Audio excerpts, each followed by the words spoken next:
Hi friends, welcome back to my channel Uma's life Tamil. நம்ம இன்னைக்கு என்ன பார்க்க போறோம்னு பார்த்தீங்கன்னா, இந்த வெஜ் சக்கா நூடுல்ஸ் தான் வந்து வீட்லேயே சூப்பராக ரெஸ்டாரண்ட் ஸ்டைலில் வெஜிடபிள்லாம் போட்டு ஹெல்த்தியாக எப்படி செய்கிறதுன்றதான் பார்க்க போகிறோம்.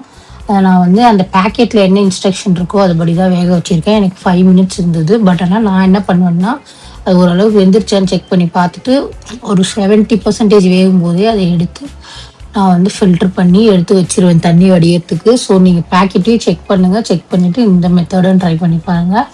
அடுத்தது அடுப்பில் ஒரு கடாயை வச்சு எண்ணெயை ஊற்றி அப்புறமா கொஞ்சம் பட்டரும் போட்டுக்கிறோம். அதுக்கப்புறமா சோம்பு, அப்புறம் இந்த பிரியாணி ஹோல் ஸ்பைசஸ் இது எல்லாத்தையுமே போடுறோம். போட்டு நல்லா பொரிஞ்சதுக்கப்புறம் இது வந்து நம்மளோட ஸ்டைலில் தான் நான் செய்கிறேன். என்னோட ஸ்டைலில் நான் வீட்டில் வந்து பசங்களுக்கு எப்படி செஞ்சு கொடுப்பேன்றது. இதே மாதிரி பாஸ்தாவை வந்து 1 பாட்டில் குக்கரில் வச்சு எப்படி செய்கிறதுன்றது ஆல்ரெடி நம்ம சேனலில் ஒரு வீடியோ இருக்குது. அதை பார்க்காதவங்க இருந்தீங்கன்னா போய் பாருங்கள். இப்போ நான் வந்து ஒரு வெங்காயம், அதுக்கப்புறம் கேரட்டு, கோஸு, குடமிளகா, வேறு என்னென்ன வெஜிடபிள் நம்ம வீட்டில் இருக்கோ எல்லாத்தையுமே நம்ம வந்து இதில் ஆட் பண்ணிக்கலாம். தக்காளி ஒன்று, இது எல்லாமே நீல வாக்கில் கட் பண்ணி போட்டிருக்கேன். அப்போ தான் கொஞ்சம் உங்களுக்கு இதுவாக இருக்கும். அதேமாரி வெஜிடபிள் வந்து உங்களுக்கு இதில் வந்து ஒரு 60 to 70% மட்டும் குக் ஆனால் போதும். கொஞ்சம் சாப்பிட்றதுக்கு க்ரன்ச்சியாக இருந்தால் தான் நல்லாயிருக்கும் உங்களுக்கு வந்து பார்த்திங்கன்னா. அதே மாதிரி வந்து நம்ம இந்த மாதிரி வந்து செஞ்சு கொடுக்கும்போது நிறைய வெஜிடபிள்ஸ் போட்டு செஞ்சு கொடுத்தா வந்து பசங்களுக்கு நல்லா வந்து இது கடையில் வாங்கி கொடுக்குற அந்த ஒரு டேஸ்ட் கிடைக்கும். அதனால் கலர்ஃபுல்லாகவும் இருக்கும். அதையும் பார்த்துக்கோங்க, நல்லா கலர்ஃபுல்லாக இருக்கிற மாதிரி. அதுக்காக தான் நான் வந்து கேப்சிகம் ஒன்று, அதுக்கப்புறம் கேரட்டு இந்த மாதிரி ஆல்ட்ரேட் கலரில் போட்டிருக்கேன். இப்போ அந்த காய்க்கு தேவையான அளவு உப்பு போட்டு நம்ம இதை நல்லா வதக்கிக்கிட்டே இருக்க போகிறோம். நம்ம சேனலை வந்து ஃபஸ்ட் டைம் பார்க்குறீங்க, உமாஸ் லைஃப் தமிழ் சேனல்னா கண்டிப்பாக சப்ஸ்கிரைப் பண்ணிவிட்டு அதில் உள்ள இருக்கிற எல்லா வீடியோஸுமே பாருங்கள். எல்லாமே ஈஸி, பிகினர் ஃப்ரெண்ட்லியாக தான் இருக்கும். சமைக்க தெரியாதவங்க கூட வந்து நம்ம சேனலை பார்த்து ஈஸியாக சமைக்கலாம், அந்த அளவுக்கு தான் இருக்கும். அதுக்கப்புறம் வந்து பார்த்திங்கன்னா நல்லா இந்த காய் ஓரளவுக்கு வெந்து வரட்டும். நம்ம வதக்கிக்கிட்டே இருக்கோம், அடி பிடிக்காத அளவுக்கு. நல்லா ஓரளவுக்கு வெந்து வந்ததுக்கப்புறம் இதை பாருங்கள், பக்கத்துலேயே ஒரு பாப்கார்னை போட்டு வச்சுக்கிட்டு சாப்பிட்டுக்கிட்டே தான் சமைச்சிக்கிட்டு இருக்கேன் நான். யார் யாருக்கெல்லாம் இந்த மாதிரி சமைக்கும் போது பசி இருக்கோ ஏதாவது சாப்பிட்டுக்கிட்டே சமைப்பீங்கன்னு என்ன மாதிரி யாராவது இருந்தீங்கன்னா கண்டிப்பாக கமெண்ட்ஸில் சொல்லுங்கள்.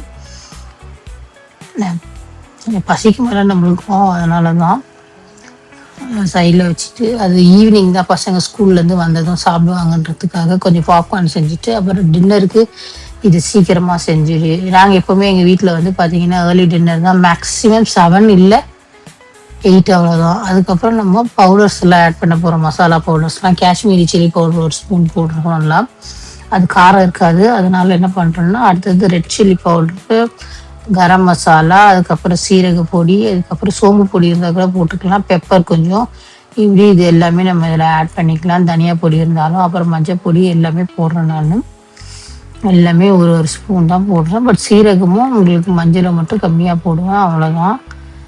பெப்பருமே ஒரு 1/2 ஸ்பூன் போடுவேன். ஏன்னா பெப்பர் நம்ம வந்து எல்லா ஃபுட்லேயும் சேர்த்துக்கிட்டா நல்லது. இந்த மாதிரி ஃபுட்டில் சேர்க்கும் போது அது டேஸ்ட் ஒன்றும் உங்களுக்கு டாமினேட்லாம் பண்ணாது, நல்லா தான் இருக்கும். அதுக்கப்புறம் கொஞ்சமாக சோயா சாஸ் ஆட் பண்ணிக்கிறோம். சோயா சாஸுமே ஒரு ஸ்பூன் அளவுன்னு வச்சுக்கோங்களேன். நான் அப்படியே பாட்டிலேருந்து போட்டேன். அதுக்கப்புறம் வந்து கொஞ்சம் டொமேட்டோ சாஸு அதுவும் இதுலேயே ஆட் பண்ணிடுறோம். சோயா சாஸ் வேண்டாம்னா விட்டுறலாம், அது வந்து ஆப்ஷனல் தான். இந்த சாஸே இல்லாமல் நீங்கள் 2 சாஸுமே போடாமல் செஞ்சாலுமே நல்லாயிருக்கும். என்ன ஒன்று கொஞ்சம் அந்த ஸ்வீட்னஸ் கொடுக்கும் இது போட்டால். டொமேட்டோ சாஸு, சோயா சாஸ் போட்டால் உங்களுக்கு கடையில் செய்கிற மாதிரி ஒரு டேஸ்ட், அந்த டேஸ்ட் அதில் வரும். அதுக்காக தான் அது. அதே மாதிரி நீங்கள் வந்து இதில் ஆனியன், அதாவது வெங்காயத்தாள்லாம் கூட போடலாம். இப்போ இதை போட்டு நம்ம நல்லா கலக்கி விட்டுட்டோம். அடி பிடிக்காத அளவுக்கு கலக்கி விட்டுருவோம். கொஞ்சோண்டு ஒரு 1/2 கிளாஸ் கூட இல்லை, அதுக்கு கம்மியாகவே கொஞ்சமாக தண்ணி விட்டு இப்போ லைட்டாக அதை ஒரு கொதி வரணும்னு விட போகிறோம். கொஞ்சம் ஜூஸியாக இருந்தால் தான் நம்ம வந்து அந்த நூடுல்ஸை நம்ம வேக வச்சு எடுத்து வச்சதை போட்டு கலக்கிறதுக்கு ஈஸியாக இருக்கும். அது வெந்து வரும்போது நம்ம இதே ட்ரையாக இருந்துச்சுன்னா அது கூட மிக்ஸ்அப் ஆகிறதுக்கு கொஞ்சம் ரொம்ப ட்ரையாக இருக்கும். எனக்கு ட்ரையாக இருக்கிறது பிடிக்காது. அதனால் இந்தமாரி சும்மா ஒரு 1/2 கிளாஸ் வாட்டர் அளவுக்கு ஊற்றிட்டு அதை லைட்டாக ஒரு கொதி வர வரைக்கும் வெயிட் பண்ணிவிட்டு நம்ம என்ன பண்ண போகிறோம்னா நம்மளோட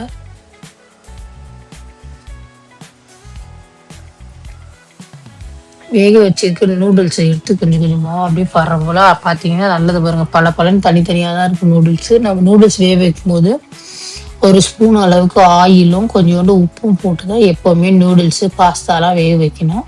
நான் ஒரு பேக்கெட் ஃபுல்லாக வேக வச்சு எடுத்து வச்சுருந்தேன். அதில் ஒரு 60% போட்டுட்டு ஒரு 40% அப்படியே எடுத்து ஒரு பாக்ஸில் போட்டு நான் ஃப்ரிட்ஜில் வச்சுட்டேன். அதுக்கப்புறம் இன்னும் மறுநாள் கூட செஞ்சு கொடுத்துக்குவேன் வேறு ஸ்டைலில்.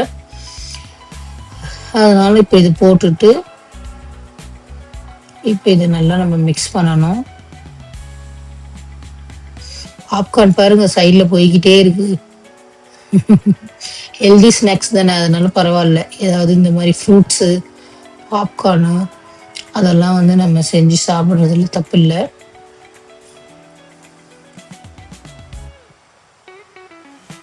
இப்போ அதை பொறுமையாக கொஞ்சம் கொஞ்சமாக நம்ம என்ன பண்ணுறோம்னா அந்த மசாலாவில் கலக்கிற மாதிரி கலந்து விட்டுக்கிட்டே இருக்கோம்.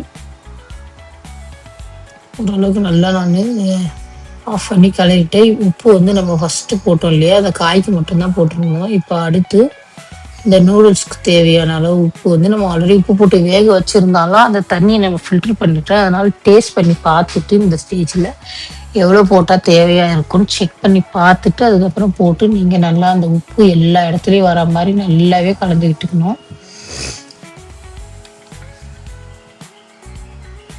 அதுக்கப்புறம் நான் அந்த பீஸாக்கு போடுற ஆரிகானோ இருந்தது, அதை போடுறேன். இதுவுமே ஆப்ஷனல் தான், உங்கள் வீட்டில் இருந்தால் போடுங்க, இல்லைன்னா விட்டுருங்க. நான் ஒரு சில டைமில் கசூரி மேத்தி இருந்தால் அது கூட போட்டு விடுவேன். இல்லை இது ரெண்டுமே இல்லைன்னா நீங்கள் வெறுமனே கொரியாண்டர் மட்டும் போட்டு கூட நீங்கள் முடிச்சிக்கலாம், நல்லா தான் இருக்கும். இதெல்லாம் சும்மா ஒரு ப்ளஸ் ஆடட் டேஸ்ட்டு தான் பசங்களுக்காக. இதுவுமே ஆப்ஷனல் தான், நீங்கள் வேணுன்னா போடுங்க, இல்லைன்னா விட்டுடலாம். அதுக்கப்புறம் நம்ம ஃப்ரெஷ்ஷாக கொரியாண்டர் எடுத்து அலசி வச்சுருக்கோம். அதையும் இப்போ எடுத்து கொஞ்சம் கொஞ்சமாக கட் பண்ணி அது மேலே போட்டு கலரிட்டா அவ்வளோதான். சூப்பரான டேஸ்டியான அக்கா நூடுல்ஸு நம்ம ரெஸ்டாரண்ட்டில் இருக்கிற மாதிரி வீட்லேயே செஞ்சாச்சு, அவ்வளோதான். உங்களுக்கு இவ்வளோ தூரம் நீங்கள் பார்த்துருக்கீங்கன்னா இந்த ரெசிபி உங்களுக்கு பிடிச்சிருந்ததுன்னா லைக் பண்ணி நம்ம சேனலுக்கு சப்ஸ்கிரைப் பண்ணிடுங்க. உங்களுக்கு ஏதாவது வேணும்னா நம்மளுக்கு கமெண்ட் செக்ஷனில் சொல்லுங்கள். கண்டிப்பாக நான் வந்து கமெண்ட்ஸில் வர்றதுக்கெல்லாம் பதில் சொல்லுவேன். அதுக்கப்புறம் நம்ம சேனலுக்கு மறக்காமல் சப்ஸ்கிரைப் பண்ணி சப்போர்ட் பண்ணுங்கள். நிறைய பேர் பார்க்குறீங்க, பட் ஆனால் சப்ஸ்கிரைப் பண்ண மறந்துடுறீங்க. சப்ஸ்கிரைப் பண்ணிடுங்க.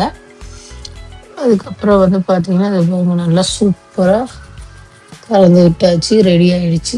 இப்போ அவ்வளோதான். இதை எடுத்து அப்படியே நாங்கள் வந்து வச்சு சாப்பிட்றோம். இதில் வெஜிடபிள்ஸ்லாம் வந்து உங்களுக்கு எல்லாமே ஹிடன் ஆகிருக்கு, அதனால் ஹெல்தி தான்.